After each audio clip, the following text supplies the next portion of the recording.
தொடங்கப்பட்டு இன்று வரை தொடர் நிகழ்வாக நிகழ்ந்து கொண்டிருக்கும் இந்த நிகழ்வு தினமும் காலை 5:27க்கு ஆரம்பித்து 6:17 வரை செல்லும். மாதம் ஒரு தலைப்பு, தினம் ஒரு பயிற்றுனர் என்ற வகையில் இந்த மாத தலைப்பு நுகர்வோருக்கான உரிமைகள். நுகர்வோரின் உரிமைகளை அனைவருக்கும் தெரியப்படுத்த வேண்டிய ஒரு முன்னெடுப்பு இந்த தலைப்பு. அழகான விஷயங்களை நிறைய பயிற்றுனர்கள் வெளியில் தெரிவிக்கும் இந்த நேரத்தில் இன்றைய பயிற்றுனர் திரு மில்டன் ராஜசேகர் சார். இவர் ஒரு கார்ப்பரேட் ட்ரெய்னர், புத்தக ஆய்வாளர், நிறைய ஆராய்ச்சிகள் செய்யும் மனம் படைத்தவர், தொடர் லேர்னர், நல்ல இனிய நண்பர், இனிய பேச்சாளர், பல தளங்களில் வந்து அவருடைய திறமைகளை கொடுத்து பங்களிப்பை கொடுத்து கொண்டிருப்பவர்.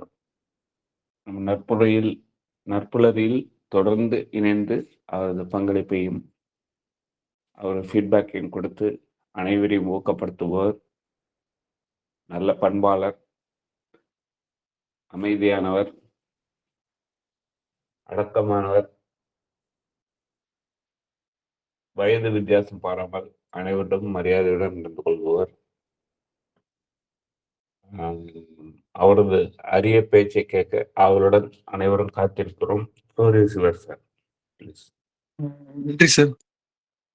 ஐம்புல வேடரின் அயர்ந்தனை வளர்ந்தனை தம்முத குருவினாய் தவத்தின் உணர்த்த விட்டு அந்நியமின்மீன் அரண்களை செல்லுமே என்று சொன்ன மெய்கண்டாருடைய வாழ்த்துக்களை மெய்கண்டார வரிகளால் தமிழால் அனைவரையும் வாழ்த்தும் நேரத்தில் ஜோதி ஜோதி ஜோதி சுயம் ஜோதி ஜோதி ஜோதி பரம் ஜோதி ஜோதி ஜோதி ஜோதி ஜோதி சிவம் என்று இந்த நாட்களில் கார்த்திகை தீபம் என்று ஒரு பெருமழை பெய்து சற்று அமைதி இருக்கும் இந்த நேரத்தில் தங்களை எல்லாம் அனைவரையும் சந்திக்கின்ற வாய்ப்பை கொடுத்த ஃபவுண்டருக்கும் அதே போல நடத்தி கொண்டிருக்கின்ற நம்முடைய ஐயா ரமேஷ் அவர்களுக்கும் இங்கே வந்திருக்கின்ற இந்த கோஆர்டினேட் பண்ணி கொண்டு அது இதற்கு சற்று முன்பு அருமையான ஒரு பாடல் வரிகள் எல்லாம் போட்டு அசத்திய மாபெரும் சபையில் நீ நடந்தால் உனக்கு மாலைகள் விழ வேண்டும், ஒரு மாற்றுக்குறையாத மன்னன் நீ என்று போற்றிருக்க என்ற பாடல்கள் எல்லாம் கருத்துள்ள பாடல்கள் எல்லாம் போடுகின்ற நம்முடைய ஆரம்பாக்கம் அருணகிரி சார் அடியனை அறிமுகப்படுத்திய இந்த நேரத்தை அவருக்கும் நன்றி கூறி இங்கே வந்து எப்போதும் உதவி செய்து கொண்டிருக்கின்ற நம்முடைய சிவகனி மேடம், நித்யாதேவி மேடம், அப்புறம் மற்றும் சேகர் சார், அப்புறம் வந்து பாட்டு பாடிய அசைத்தும் நம்முடைய லோகநாதன், அப்புறம் ஷார்ட் அண்ட் ஸ்வீட் சரவணன், இன்று எல்லோருக்கும் அடியின் சிரம் தாழ்ந்த வாழ்த்துக்களை தெரிவித்து இந்த நாட்களில் இந்த கார்த்திகை மாதமே வந்து ஒரு அற்புதமான ஒரு மாதம். உள்ளத்தில் ஒளினா வாக்கிலே உண்டாகும். அந்த உள்ளத்தில் ஒளி ஏற்றிய ஒரு காரியம் தான் நுகர்வோர் உரிமைகள் இந்த தலைப்பு நமக்கு தருகிறது. இந்த தலைப்பை நல்கிய நம்முடைய ஃபவுண்டருக்கு நன்றி. லட்சக்கணக்கில் நன்றி. அதே போல நம்முடைய அருமை நண்பர் ரமேஷ் அவர்கள் எப்போதும் போல இதோ உதவி என்றால் அவரே வந்து செய்யக்கூடிய பாங்குடைய ஒரு நல்ல ஒரு அன்பர். அவர் கோஆர்டினேட் பண்ணுகிற நேரத்தில் அடியேன் பேசுவது சிறப்பாக கருதுகிறேன். இந்த இந்த தலைப்பை பற்றி சொல்லப்போனா 3 முக்கியமான டேட்ஸ் ஞாபகம் வச்சுக்கணும்னு தோணுது. இந்த நம்ம ஏற்கனவே 3 பேர் பேசியிருக்காங்க. அவங்க இந்த 3 டேஸ் கோமதி பேசியிருக்காங்க, அப்புறம் சிவகனிமா பேசியிருக்காங்க, நேத்தி சிங்கர்வால் பேசியிருக்காங்க. அவங்க மூலமாகவும் நம்ம தெரிஞ்சுக்கிறது வந்து மார்ச் 15, 1962 இது ஒரு முக்கியமான டேட்டு. அப்புறம் வந்து என்ன அது அன்னைக்கு தான் வந்து இது பத்தி ஒரு விழிப்புணர்வு, இதை பத்தி ஒரு தகவல் உலகத்துக்கு அறிவிக்கப்பட்டது. டிசம்பர் 24 இந்தியாவை பொறுத்த வரைக்கும் முக்கியமான நாளாக இருக்கிறது. அதாவது வந்து அது மார்ச் 15 வந்து உலக கன்சூமர் டே என்று சொல்வதால் அது முக்கியம். அதாவது வேர்ல்டு பூராக கொண்டாடுகிறது. டிசம்பர் 24 இந்தியா கொண்டாடுகிறது. அதே போல 2019 ஆக்ட் கன்சூமர்ஸ் இந்த ஆக்ட் வந்து நம்ம ப்ரொடெக்ஷன் ஆக்ட் வந்து 2019 வருகிறது. அது என்ன சொல்லுதுன்னா, ஒரு வக்கீல் ஒரு நீதியரசர் என்ன சொல்றதுன்னா, இது வந்து கன்சூமர் கோர்ட்டுன்னு மக்கள் சொல்றாங்க. அது கோர்ட்டுன்னே ஆக்ட் சட்டம் சொல்லப்பா, அது வந்து ஃபாரம் தான் சொல்றாங்க. அப்படிதான். என்ன சார் ஃபாரம் சொல்றீங்கன்னு? ஆமாப்பா, நீ ஒரு சின்ன ஃபார்ம்ல எழுதி கொடுத்தா கூட அக்செப்ட் பண்ணிக்கிறோம். நாங்க நீ வந்து விவரமா இல்ல எழுதா கூட சாதாரணமா எழுதினா கூட ஒரு சாதாரண குடிமகன கூட சாமானியனுக்கு கூட நீதி கிடைக்கணுன்றதுக்காக எழுதப்பட்டது அப்படின்னு சொல்லிட்டு அவரு நீதியரசர் சொல்றாரு. 3 பேர் இந்த இடத்துல வந்து ஹீரோக்களா இருக்காங்க. இப்ப எல்லா படத்துலயும், எல்லா சினிமாவிலயும் ஹீரோ இருப்பாரு. அப்புறம் வந்து எல்லா இதிகாசத்துலயும் ஹீரோ இருப்பார் இல்லையா? அது மாரி 1 ஜான் கென்னடி நம்பர் 1. நம்பர் 2 வந்து 2வது ரால்ஃப் நாடார். 3வது வந்து இவரு. நம்முடைய இந்தியாவை சேர்ந்த பிரதீப் எஸ் மேத்தா. 3 பேரையும் நாம் நினைவு கொள்ள வேண்டும். இந்த கேள்வியை நான் கேட்பேன். யார் சொல்கிறார்கள் என்று பார்க்கலாம். அவர்களுக்கு உரிய பரிசு வழங்கப்படும். 1 வந்து கென்னடி, 2வது வந்து ரால்ஃப் நாடார், 3வது வந்து பிரதீப் மேத்தா. இப்போ வந்து அந்த மு இவரு வந்து ஜான் கென்னடி என்ன செஞ்சாருன்னா, அவர் தான் இந்த சட்டத்த அமெரிக்கால வந்து முதல்ல சிவில் ரைட்ஸ் ஆக்ட்ன்னு கொண்டு வரும்போது, "இதெல்லாம் செய்யுங்கப்பா" அப்படின்னு சொல்லிட்டு இப்போ இதுக்குரிய அஸ்திவாரத்த அவர் போட்டார். பாதுகாப்பா இருக்குது, தகவல் தர்றது, பகிர்வு சொல்றது, கேட்கிறது, இது பண்றது, ரீட்வீட் பண்றது எல்லாத்தையும் அவர் வந்து கொண்டு வந்துட்டாரு. இப்போ ரால்ஃப் நாடாருடைய நோக்கம் என்னன்னா, அவர் வந்து ஒரு அற்புதமான ஒரு மனிதர். உலகத்திலே சிறந்த மனிதர்கள்ல அவர் ஒருத்தர். இப்ப எப்படி அந்த அளவுக்கு அவரு அமெரிக்கால ரொம்ப புகழ் பெற்றார்ன்னா, பிரசிடென்ட்க்கு எலக்ஷனுக்கு வந்து பிரசிடென்ட் எலக்ஷனுக்கு அவர் நின்னுருக்காரு. அவரு. அவரு நின்ன தொட்டு அவருக்கு வந்து ஒரு பெரிய ஒரு என்ன சொல்றது?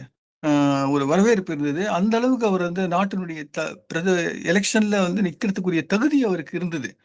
அதாவது ஒரு புத்தகத்த எழுதிய ஆசிரியர் அவரு. ரால்ஃப் நாடான்றவர்.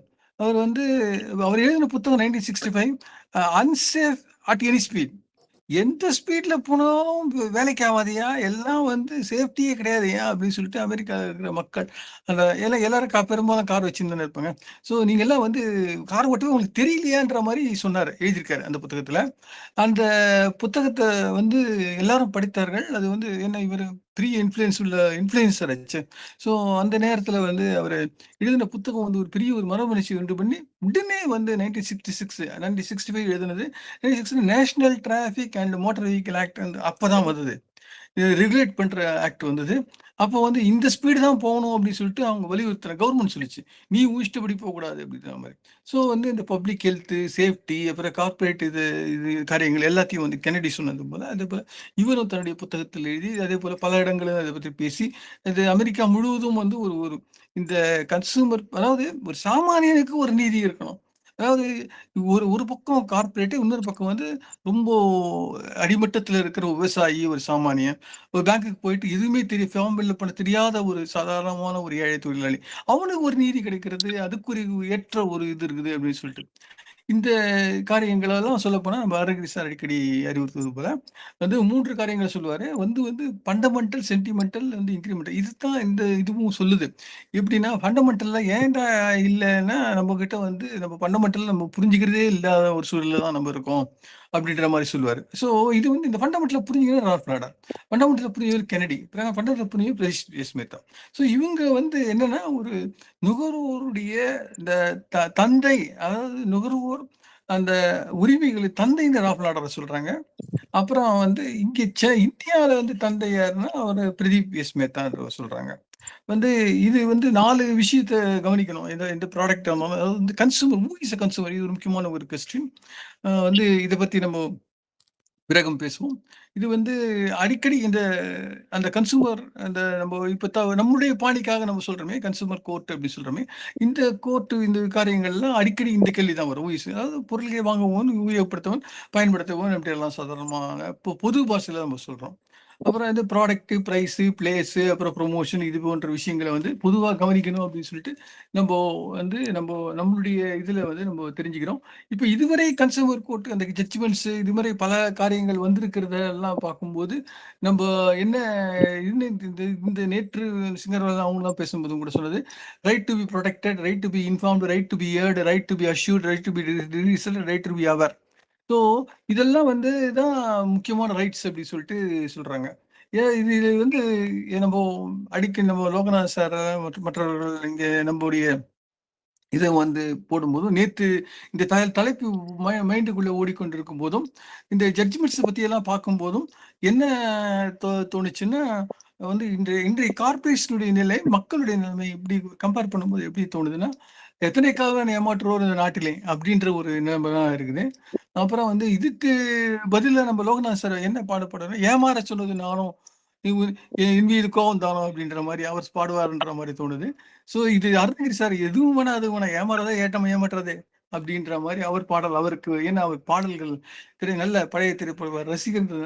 ஸோ இந்த இந்த 3 கருத்துக்கள் தான் இந்த இந்த இதுல எங்குது. இது ஒரே ஒரு லைன்ல ஒரு சில வார்த்தைகள்ல இந்த தீப நாட்கள்ல இருக்கிற தொட்டு சொல்றேன். அது வந்து என்னன்னா இருள் மன நிலையை உருவாக்குது. இருள் நிலையில மக்கள் இருக்காங்க.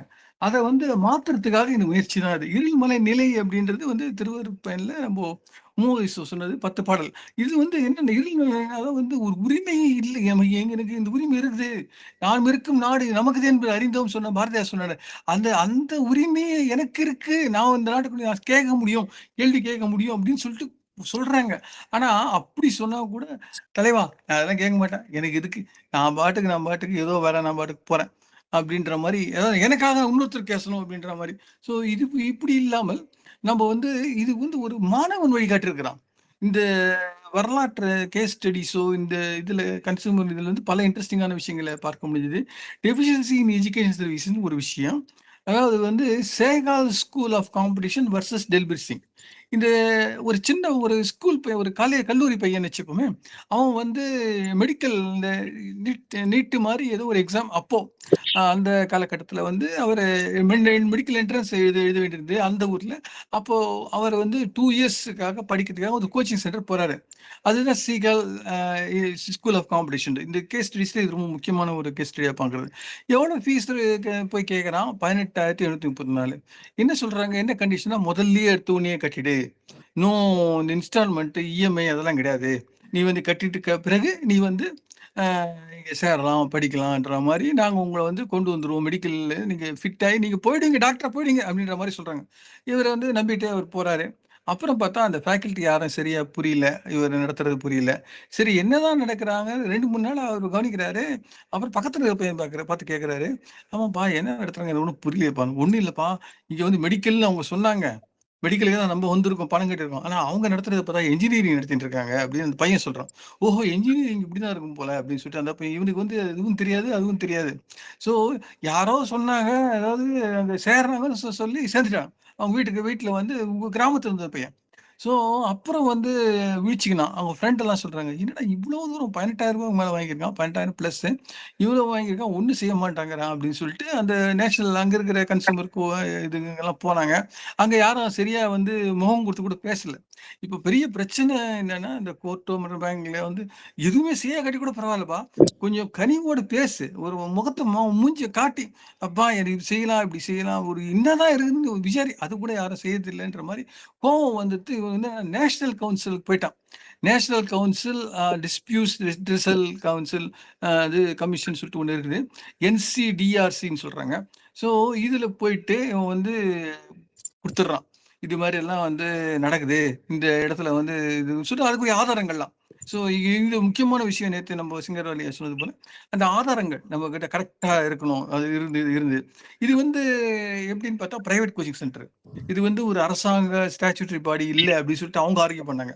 நாங்க வந்து ஒரு சாதாரணமான இது எங்ககிட்ட போய் வந்து கேஸ் எல்லாம் போட்டுக்கின்னு நீங்க இது பண்றீங்க அப்படின்ற மாதிரி சொன்னாங்க. அது நீங்க இது ஸ்டேஜ் போட்டாலும் சரி அப்புறம் வந்து ரூல்ஸ் டேர்ம்ஸ் அண்ட் கண்டிஷன்ஸ் போட்டுருவாங்களே, சின்ன சின்னதா பொடி பொடியா இருக்கும், யாருக்கும் புரியாது. எல்லாம் எங்க எதை வாங்கினா எதை பண்ணாலும் அது வந்து பின்னாலும் பெரிய டேர்ம்ஸ் அண்ட் கண்டிஷன் இருக்கும். அது வந்து ஐ அக்ரி நம்ம போட்டுருவோம்.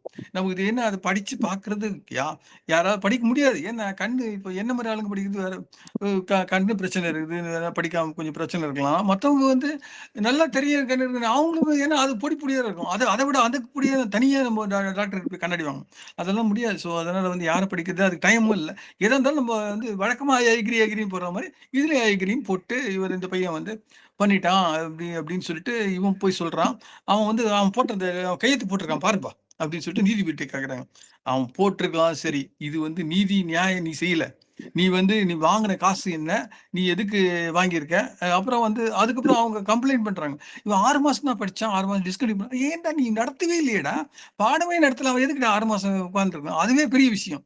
நீ 6 மாசம் உட்கார்ந்ததுக்கே நீ காசு தரணும். அப்படின்னு சொல்லிட்டு நீதிபதி, நல்ல நீதிபதி அவர் வந்து குடுத்தாரு. அந்த குடுத்த உடனே அது வந்து அந்த நீதிபதி அவர் வந்து ஃபுல் அமௌண்ட் குடுத்து, அது மட்டும் இல்ல அந்த இவன் கேஸ் அந்த அமௌண்ட் லிட்டிகேஷன் காஸ்ட் எல்லாத்தையும் திருப்பி குடுத்துரு அப்படின்னு சொல்லிட்டு அவர் குடுத்துட்டாரு. ஏன்னா இதே மாதிரி ஒரு கேஸ் வந்து இன்னொரு இடத்துல வருது. டெல்லியில வந்து ஒரு இதுல வருது. அங்க வந்து அன்பார்ச்சுனேட்லி அந்த இடத்துல வந்து என்ன கேஸ் இதுன்னா, அந்த நீதிபதி நீதியரசர் வந்து என்னன்னு தெரியல, என்ன காரணம் தெரியாது. அவர் சொல்றாரு education is not a commodity. அது வந்து இது வந்து இப்படியெல்லாம் நினைக்கக்கூடாது அப்படின்னு சொல்லிட்டு அந்த இடத்துல வந்து அந்த மாணவனுக்கு வந்து அந்த அந்த ஜட்ஜ்மெண்ட் அவருக்கு ஏற்படலை. அந்த ஏற்பட்ட மாதிரி தெரியல. ஸோ பலவிதமான காரியங்களும் இருக்கத்தான் செய்யும். சட்டம் ஒரு இருட்டறை, அது வக்கீல் விளக்கு என்று நம்ம நம்முடைய ஃபேவரட்டான நண்பருடைய கோட்டு அறிஞர் அண்ணா சொல்லுது. ஸோ அமேசான் மாதிரி ஒரு பெரிய ஜெயண்ட் கஸ்டமரை வந்து இப்ப காந்தியை பத்தி சொன்னாங்க. காந்தி கஸ்டமர் தான் கிங் என்று அதுக்கு காந்தி சொன்னதுக்கு அடிப்படையான காரணம் என்னன்னு சொல்லிட்டு ஒரு எழுத்தாளர் சொல்றாரு. அவர் வந்து என்னன்னா காந்தி வந்து பிறந்தது வந்து கேஸ்ட் பத்தி நான் சொல்லல.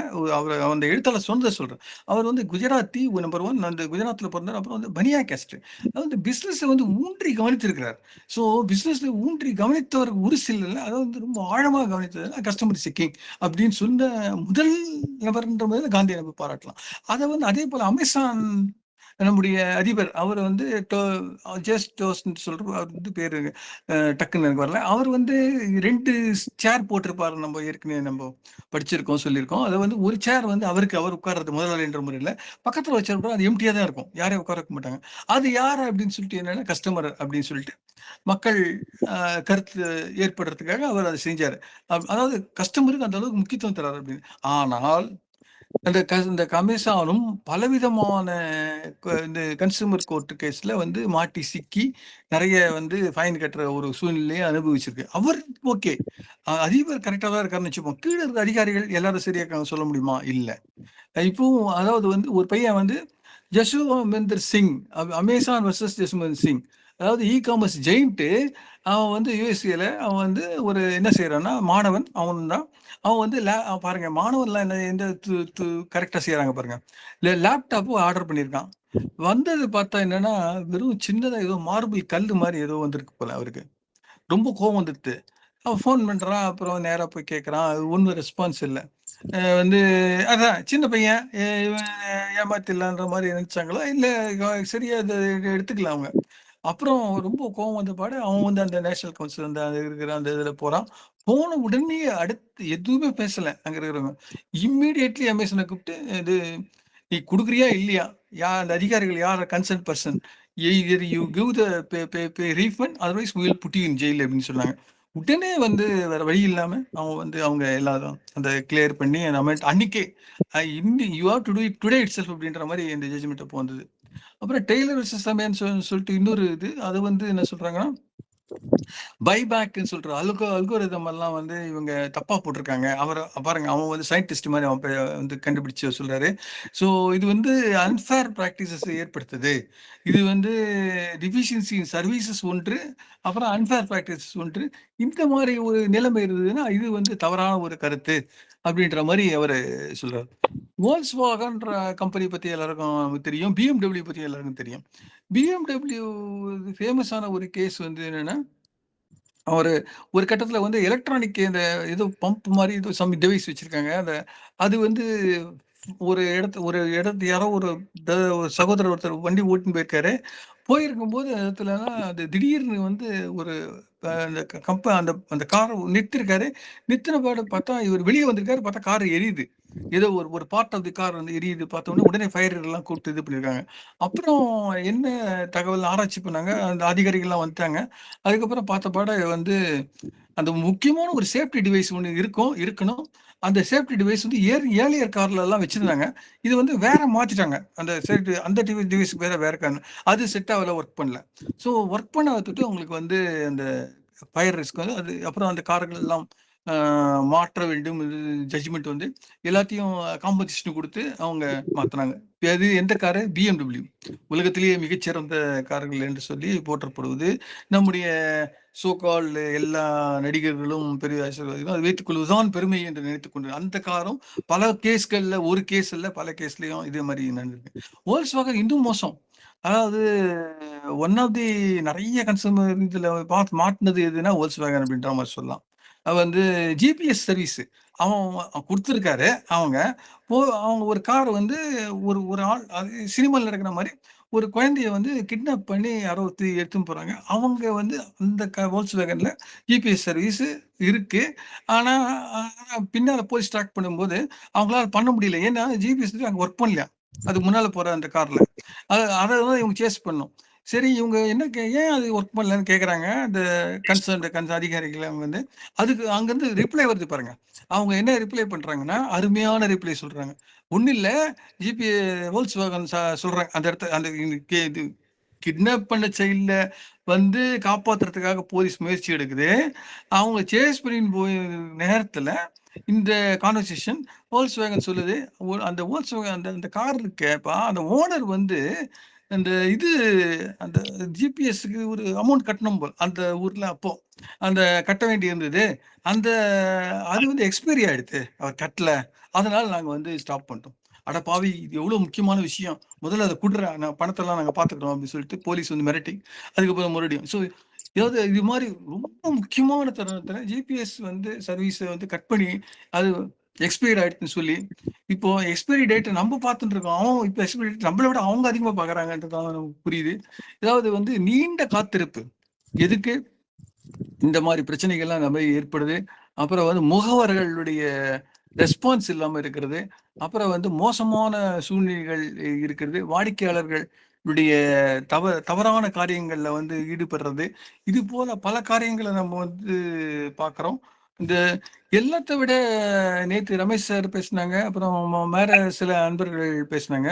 அதுல வந்து ஒரு முக்கியமான ஒரு அன்பர் சொல்லும்போது வந்து ரியல் எஸ்டேட் காரியங்களும் வந்து ரொம்ப நெறைய இது நடக்குதுன்னு சொல்லிட்டு நான் சொல்றது வந்து இந்தியால நடக்கல. நான் சொல்ற விஷயங்கள் வந்து வெளியூர்ல நடக்கிற மாரி விஷயங்கள சொல்றேன். பிக்ரு கௌஷிக்ன்னு ஒருத்தன். அவன் வந்து இது இது வந்து இந்தியா வெளியூர்ல நடந்ததும் இருக்கு. சில காரியங்கள் இந்தியால நடந்ததும் இருக்கு. ஆனா தமிழ்நாட்டுல இல்ல. அந்த இந்த பிக்ரு வந்து இவன் வந்து என்ன செய்றான்னா, அஞ்சல்ன்றவன் வந்து அ இது ஒரு இடத்துல வந்து பிளாட் அந்த ஃபிளாட்ஸ், ரெசிடென்ஷியல் ஃபிளாட்ஸ் எல்லாம் வாங்குறாரு. இந்த 12 வருஷமா அவருக்கு வந்து அந்த எதுவும் ஏமாத்தினே இருக்காங்க. வந்து அவங்களுக்கு குடுக்கல. ஹேண்ட் ஓவர் பண்ணல. ஒரு குரூப் ஆஃப் பீப்பிள் சேர்த்து வாங்கியிருக்காங்க. அப்போ என்னடா 12 வருஷமா வாங்க மாட்றீங்க, குடுக்க மாட்றீங்க. நீங்க எல்லாம் என்ன செய்றீங்கன்னு சொல்லிட்டு கேட்டுக்கின்னே இருக்காங்க. வந்து தொடர்ந்து இந்த 12 வருஷமும் இதே மாரி அவங்க வந்து ஏதோ சொல்லிட்டு இருக்காங்க தவிர, இது இது வந்து சென்னையில கூட ஒரு சில இடங்கள்ல என்னுடைய நண்பர் வந்து ஒரு அட்வான்ஸ் அக்கவுண்ட் கேட்டாங்க. 1,00,000 குடுத்தாச்சு. குடுத்து 6 வருஷம் ஆயிடுத்து. இன்னும் எதுவும் ரெஸ்பான்ஸ் இல்ல. பதிலும் எதுவும் இல்ல. 12 வருஷமா வந்து பணமெல்லாம் கொட்டியாச்சு. பணம் கட்டின பிறகும் வந்து சரலையே அப்படின்ற மாரி சொல்லி வருத்தப்பட்டு அவங்க கேட்கும்போது, அதுக்கப்புறம் அதுக்கு அவங்க வந்து அந்த கன்சர்ன் பெர்சன் அந்த பார்ட்டிஸ் அவங்க இந்த பிசினஸ் பீப்பிள் அவங்க என்ன சொன்னாங்கன்னா, பொலிட்டிக்கல் பிரச்சனை இருக்குது. அந்த இடத்த வாங்குறத முடியல. எங்களுக்கு வந்து சில காரணங்கள் ஒரு சில இது மாரி இப்போ ஃபார்மர்ஸ் வந்து புரொடெஸ்ட் பண்றாங்க. இது மாரி சில காரியங்கள் சொன்னாங்க.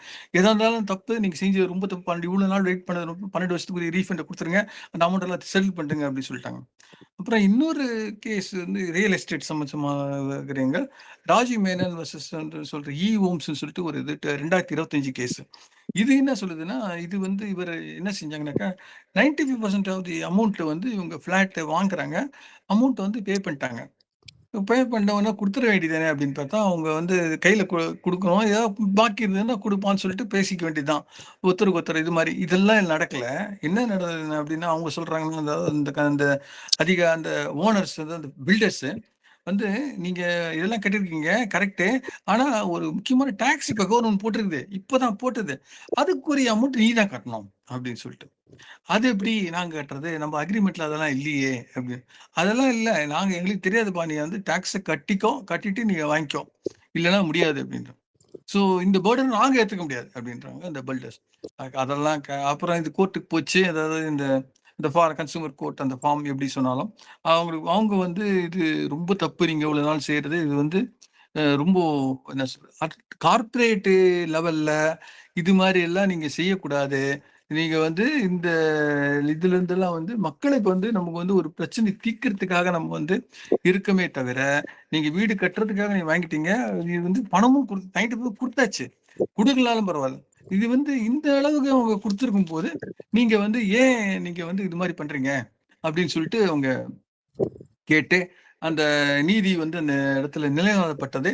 இந்த இந்த இந்த இந்த முக்கியமான ஒரு கட்டத்துல பல சமயத்திலயும் வந்து இது வந்து ஒரு நம்ம சூழல்ல வந்து இப்போ இந்த ராமாயண காலத்துல கூட ஒரு போட்மேன் பத்தி ஒரு கதை வருது. அதாவது வந்து அவர் வந்து ஒரு ஏமாற்றக்கூடிய ஒரு போட்மேன் அப்படின்ற மாதிரி ஒரு ஸ்டோரிய பார்க்குறோம். கைவர்தா அப்படின்னு சொல்லிட்டு சொல்றாங்க. அதாவது அதுக்கப்புறம் குகன் கிட்ட, அதாவது லக்ஷ்மணன் போறாரு கேட்குறாரு. அப்போ வந்து அவன் ஏதோ பேசுறான். அந்த ரேட் ஏதோ கொஞ்சம் அதிகமாக சம்திங் லைக் தட். அவன் வந்து இ டசன்ட் வாண்ட் டு அந்த போட் வரல அப்படின்ற மாதிரி சொல்றான். ஏதோ ஒரு காரணத்துக்காக சொல்றான்னு சொல்லிட்டு அதை படிக்கிறோம். அதாவது எதுக்காக சொல்ல வரேன்னா, இது விவிலியம் இப்போ 4000 வருஷத்துக்கு முன்னாடி எழுதப்பட்ட விவிலியத்துல ஓசியான்னு ஒரு புத்தகம். அது ஒரு தீர்க்கதரிசி இறைவாக்கினர் வந்து மக்களுக்கு நல்லது சொல்றாரு. நல்லது, நீங்க எல்லாம் திரும்புவா, நீங்க எல்லாம் நல்லபடியா இருங்க வா அப்படின்ற சொல்லதுதான். இந்த உண்மையா இருங்க, நேர்மையா இருங்கன்னு சொல்றதுதான். வந்து இந்த அவர் சொல்றாரு வியாபாரிகளை பார்த்து, ஏன்பா எப்பப்பா நீங்க உங்க வெயிட் உங்க வந்து எடையெல்லாம் கரெக்ட் பண்ண போறீங்க? எடையெல்லாம் மாத்தி மாத்தி எல்லாருக்கும் வந்து மக்களை ஏமாத்துறதே ஒரு வேலையா வச்சிருக்கீங்களே, இந்த நிலை மாறணும் அப்படின்னு. இந்த பாட்டு அந்த பாட்டு அப்பவும் ஒலிச்சிருக்கு. எத்தனை காலம் தான். ஸோ அந்த அந்த காலத்துல இருந்தும் அப்படியே தான் இருக்கு அப்படின்ற மாதிரி தான் இப்பவும் எல்லா இடம் அப்படியே ஃபுல்லா மாறிடுது அப்படிலாம் சொல்ல முடியாது. இந்த ஏற்கனவே நம்ம சொன்ன மாதிரி இந்த ரியல் எஸ்டேட் இந்த மற்ற காரியங்கள் மட்டும் இல்லாமல் இந்த முக்கியமான இந்த சிட் ஃபண்டு, அப்புறம் மற்ற ரெகுலேஷன்ஸ், அப்புறம் வந்து பேங்க்ஸ் தரக இன்ட்ரெஸ்ட் இதை வந்து ஒரு நண்பர் ஒருத்தர் கேட்குறாரு. அவர் வந்து ஆஃபீஸே நடந்த ஒரு விஷயம். அவர் வந்து பேங்க்ல ஏதோ லோன் வாங்கிக்கிறாரு. அவர் இன்ட்ரெஸ்ட் இந்த பேங்க்கோட டிரான்சாக்ஷன் அது சில சார்ஜ் எல்லாம் இடன் சார்ஜஸ்ன்னு போட்டுடுறாங்க. அப்புறம் அது என்னன்னு சொல்லிட்டு அவங்க கிட்ட போய் கேட்டாதான் தெரியும். இவன் வந்து நம்ம வந்து பேங்க் பாஸ்புக் பார்த்துட்டு எல்லாம் கரெக்டா இருக்கும் அப்படின்னு நினைச்சு இது பண்றோம். அப்படி எல்லாம் இல்லை. ஸோ வந்து அங்க சில ஒரு முக்கியமான இடத்துல வந்து அவங்க ஒரு இன்ட்ரெஸ்ட் போட வேண்டியிருக்கும். அந்த அவருடைய நண்பர் சொன்ன அவருடைய அனுபவத்தை சொல்றேன். அது ஒரு ஒரு இன்ட்ரெஸ்ட் போட வேண்டியது ஒரு மாசம். அவர் இன்ட்ரெஸ்ட் போடாத விட்டாங்க. நான் போய் கேட்கிறேன். அதுக்கப்புறம் உட்கார வச்சுட்டாங்க. பாக்குறேன் உட்கார வச்சோன்னே எனக்கு கோவம் வந்துடுது. என்ன செய்யணும்? இது பாரு, நீ வந்து செஞ்ச தப்பு. நீங்க வந்து ஒரு குரல் ரைஸ் பண்ணி கத்தினாரு. அப்பதான் அங்கிருந்து மேனேஜர் ஓடி வந்து நீங்க வந்து போட வேண்டிய இன்ட்ரெஸ்ட் போடல. அப்புறம் அதை தவிர போட கூடாத இடைச்சார்ஜ் அது அதிகமா வேற போட்டிருக்கீங்க. ஒண்ணு இடைச்சார்ஜ் போடக்கூடாது இந்த சட்டப்படி, இப்ப இருக்கிற சட்டப்படி. நீங்க போட்டதெல்லாம் பழைய சட்டப்படி. நீங்க வந்து பழைய சட்டம் உடனே அந்த ப்ரூஃப் எல்லாம் கையில வச்சிருந்தார். அந்த பேங்கிங் அந்த என்ன சட்டம் எந்த பேப்பர்ல எந்த இதுல வந்தது, ஆர்பிஐ ரெகுலேஷன் எது என்னன்னா அந்த ஆர்பிஐ சர்க்குலர் வந்து அந்த மேனேஜருக்கு அப்போ வரவே இல்லை. அல்ல அந்த சர்க்குலரை இவர் படிச்சு இவர் வந்து இதை காமிச்சு எனக்கு உரிய அமௌண்ட், அது வந்து ரொம்ப பெரிய ஒரு மேனேஜரு, அக்கௌண்ட்ஸ், புலி, சிஏ சார்ட் அதெல்லாம் ஒண்ணும் கிடையாது. நான் சொல்ற நண்பர் வந்து ரொம்ப ரொம்ப ரொம்ப ஒரு சாதாரணமான ஒர்க்கர். அவர் வந்து தெளிவா காமிச்சு இது மாதிரி சொன்ன உடனே அசந்து போயிட்டாராம். ஐயா உட்காருங்க அப்படின்னு சொல்லிட்டு அவருக்கு வந்து கூல்ட்ரிங்க் எல்லாம் வழக்கம் போல செஞ்சு உபசரிச்சு அவருக்கு வந்து எல்லாத்தையும் சால்வ் பண்ணாரு. உங்களுக்கு ஏதாவது ஒண்ணு நாங்க செய்யறோம் அப்படின்னு சொல்லிட்டு அப்புறம் உடனே ஒரு ஆறுதல் ஏற்றி விட்டார். அதே அந்த நண்பர் அவர் வந்து லூகாஸ்ல பேரோல்ல வந்து லூகாஸ் பெரிய நல்ல ஆர்கனைசேஷன், நல்ல நான் ஒர்க் பண்ண 30 வருஷத்துக்கு மேல ஒர்க் பண்ணேன். அந்த சேர்ந்த நாள் தான் இன்னைக்கு டிசம்பர் 4. ஸோ அதனால வந்து அதுவும் நினைவா தான் இந்த இன்னைக்கு பேசுற ஒரு வாய்ப்பு இன்னைக்கு கிடைச்சது ரொம்ப மகிழ்ச்சியான விஷயம். ஒரு 30 ஆண்டுக்கு மேல லூகாஸ்ல ஒர்க் பண்ற ஒரு பாக்கியம் கிடைச்சிருக்கு. அந்த நண்பரை பத்தி சொல்றேன். அவர் வந்து பேரோல்காரன் வந்து ரொம்ப படிச்சவங்க நிறைய பேர் இருப்பாங்க. எம்பிஏ அதெல்லாம் படிச்சவங்க எல்லாம் இருக்கான்னு வச்சுங்களேன். அந்த இவங்கள பார்த்துட்டு வந்து ஒரு நாள் எடுத்து போய் காமிக்கிறார். ஒரு அக்கவுண்ட் ஒரு நோட் புக் எடுத்து போய் காமிக்கிறார். என்னன்னா அவங்க போட்ட அந்த பிஎஃப் அக்கவுண்ட், அப்புறம் வந்து அந்த இன்ட்ரெஸ்ட் சிலதெல்லாம் போட்டு அவங்க கொடுத்துருப்பாங்க பேரல் இது. நீங்க எனக்கு இந்த மாசம் தர வேண்டிய அமௌண்ட் இவ்வளவு, நீங்க கொடுத்துருக்கிற அமௌண்ட் இவ்வளவு, இது குறைச்சல். ஒரு விஷயம். போன மாசம் பாத்தீங்கன்னா ஆச்சரியமா இருக்கு. நீங்க கொடுக்க வேண்டியது அமௌண்ட் இவ்வளவு, ஆனா அதை விட அதிகமா கொடுத்துருக்கீங்க. சோ 2மே தப்பு. ஒண்ணு அதிகமா கொடுத்தது நீங்க எடுத்துக்கலாம், தப்பு இல்ல. ஆனா இந்த மாசம் வந்து குறைஞ்சிருக்கு. அதை நீங்க கொடுத்துடணும். சோ இத வந்து 2த்துக்கும் வந்து நீங்க வந்து என்ன சொல்லணும் நீங்களே முடிவு பண்ணுங்க. உடனே அவங்க வந்து அவரை புரிஞ்சுக்கினாங்க. அப்புறம் வந்து சாரி, அதான் நம்ம இப்போ இப்போ போனால நம்ம சொல்லுவோம் இல்லையா, sorry forgive you, I forgive me, thank you, I love you அப்படின்னு சொல்லிட்டு கட்டி அணைச்சி அவரை வந்து என்ன விவரமா இருக்காரு, இவர் போய் 4 பேர்கிட்ட சொல்லிடுவாரு அப்படின்னு. ஆனா அவர் உடல்ல 4 பேர்கிட்ட சொல்லிட்டார். விடாம எல்லார்கிட்டயும் சொல்லிட்டாரு. யாராருக்கிட்டையும், டேய் பேரோல்லாம் இருக்குடா, அதெல்லாம் நம்பாதீங்கடா. அவங்க தான் கம்பெனிக்காரங்க எல்லாம் கரெக்ட்டா போடுவாங்க. அதெல்லாம் அதிகாரிங்கள நம்பவே நம்பாதீங்க. இந்த என்டையர் திங் இந்த இது முழுக்க முழுக்க சொல்லப்போனா, ஒரே ஒரு விஷயம் தான் சொல்லுது. இந்த கன்சியூமர் கோர்ட், இந்த புரொடெக்ஷன் ஆக்ட் இந்த 2019 சொல்லுது. அப்புறம் கென்னடி ஆகட்டும், ரால் நாடார் ஆகட்டும், நம்ம பார்த்த பிரகாஷ் மேத்தா ஆகட்டும் சொல்றது இந்த இதுல என்ன சொல்றாங்கன்னா, அதிகார மையங்கள் எல்லா இடங்கள்லயும் அவங்களுடைய தோரணை, அவங்களுடைய இத தான் காமிப்பாங்க. அவங்களுக்கு அதிகார தோரணை இருக்கும். வேதத்தை நமக்கு சொல்ற அவங்களுக்கு தோரணை இருக்கட்டும்யா, நமக்கு தாரணை இருக்கணும்ன்றார். தாரணைன்னா என்ன? இந்த இது நம்முடைய கெத்து, நம்முடைய தியானம், நம்முடைய சக்தி, நமக்குன்னு ஒரு சக்தி இருக்கு. கடவுள்கிட்ட போறவங்க பேசிக்கா பல ஆண்டுகளா ஸ்பிரிச்சுவாலிட்டி எல்லா மதங்களையும் ஆராய்ச்சி பண்ணி எல்லா மதத்திலையும் ஓரளவுக்கு பயிற்சி பெற்று, தியானத்திலையும் பயிற்சி பெற்றிருக்க தொட்டு அடியேன் வேதத்த மகிழ்ச்சி ஆகட்டும், ஊஷா ஆகட்டும், அதுக்கு பின்னால் இந்த ஈஷா எல்லாரையும் நேரே சந்தித்து அவரோட இது பண்றதுனால 2 விஷயம் தான் பேசிக்கா சொல்ல போனா. 3 என்னன்னா எல்லாரும் எதிர்பார்க்கறது அமைதி நம்பர் 1. ஏன்னா இந்த நல்ல நாட்கள்ல இருக்கிறதுக்கு சொல்றேன். 1 அமைதியை எதிர்பார்க்குறாங்க, நிம்மதியை எதிர்பார்க்க ரிலாக்சேஷன் அது மாதிரி இருக்கலாம். 2வது என்னன்னா சக்தி, பலம். அவங்களுக்கு வேண்டியது சக்தி. ஸோ அந்த சக்தி ரொம்ப முக்கியம். 3வது கேரக்டர். அதாவது இந்த கேரக்டர்னா அந்த குணம். அதாவது நல்ல குணமாகணும். எல்லாமே அடிப்படையை பார்த்தா 3 குணம் தான். அது இந்த சத்துவம், தாமஸ் அப்படின்னு சொல்லிட்டு சொல்லுவாங்க இல்லையா? அந்த ரஜஸ்ன்னு சொல்லுவோம். அதான் எல்லாம் திரி சொல்ல நம்ம எல்லாருமே உருவாக்கப்பட்டவர்கள். இங்க இருக்கின்ற நம்முடைய சிவகணி ஆகட்டும், காளியப்பன் ஆகட்டும், ரமேஷ் சார், சரண் எல்லாரும் ஒரே அந்த 3 அடிப்பில் தவிர வேற எதுவுமே வர முடியாது. இந்த திரிகுணம் அப்படின்னு சொல்லிட்டு சொல்றாரு தகராறு அறிவிக்கின்ற நம்முடைய பாமன் சுவாமிகள். ஸோ இந்த குணத்தை தவிர வேற குணம் கிடையாது. ஸோ இதில் நம்ம எந்த குணம் இருக்கோம், இப்போ எந்த குணம் இருக்கும், இது எல்லாமே மாறும்.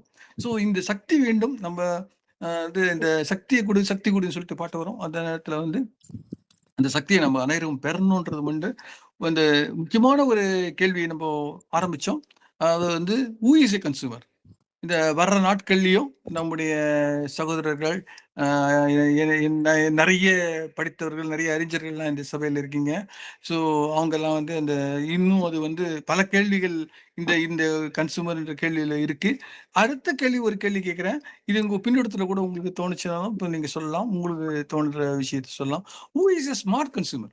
நம்ம ஸ்மார்ட் கன்சூமரா இருக்கமா அப்படின்ற ஒரு இதுதான் ஒரு கேள்வி தொடர்ந்து இருந்துன்னு இருக்கு.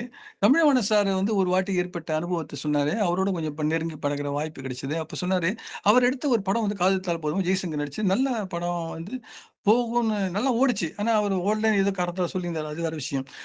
காதலித்தால் போதுமா அந்த அந்த பொட்டி, அந்த பட பொட்டிய ஒரு ஊருக்கு அனுப்புறாரு. அனுப்புற பிறகு அந்த திருச்சியில அங்கருந்து ஃபோன் வருது இவருக்கு. என்ன சார் அனுப்பியிருக்கீங்க? வந்து நீங்க ஃபிலிம் பொட்டி தான் கேட்டேன். ஆனா நீங்க அனுப்பியிருக்கீங்க என்ன தெரியுமா? எனக்கு வந்திருக்கிறது என்னன்னா, ஒரு கல் வந்திருக்குதுன்னு. இவர் டைரக்ட்டா அனுப்பல. ஒரு ஏஜென்ட் மூலமா தான் அவங்க மூலமா தான் அனுப்ப முடியும். ஸோ அனுப்புனாரு. அங்க பார்த்தா கல் அனுப்பியிருக்காரு.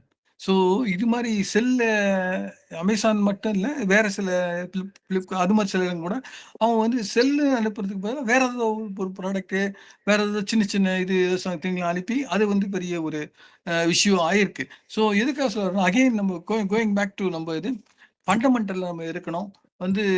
கேள்வி கேட்கறதுக்கு தயங்கக்கூடாதுன்ற மாரியும், அந்த கேள்வி பிறந்தது அன்று, நல்ல பதில் கிடைத்தது என்று சொல்லத்தக்க ஒரு கன்சூமர் கோர்ட் அந்த தலைப்பை கொடுத்த சகோதரர்களுக்கு நன்றி கூறி, இந்த நேரத்தில் ஒரு டிராப் அவுட் மாணவன், அந்த மாணவனுக்கு இருக்கிற கத்து நமக்கு இருக்கணும். நம்ம விட்டுறக்கூடாது. ஒரு சாதாரணமான மாணவன் லேப்டாப் வரல, சரியா இல்ல அப்படின்னு சொல்லி எடுத்துன்னு போயிட்டு சொல்லி, டேய் குட்றா, இது குடுக்கல நான் என்ன செய்ய போறேன் அப்படின்னு சொல்லிட்டு அவங்க கிட்ட கேட்டு அவங்க முடியலன்னு சொன்ன எங்க போகணுமோ அங்க போய் அதுக்கு அந்த நீதி அந்த நியாயத்தை கேட்கும்போது அந்த நியாயத்தை பெற்றிருக்கிறான பாருங்க.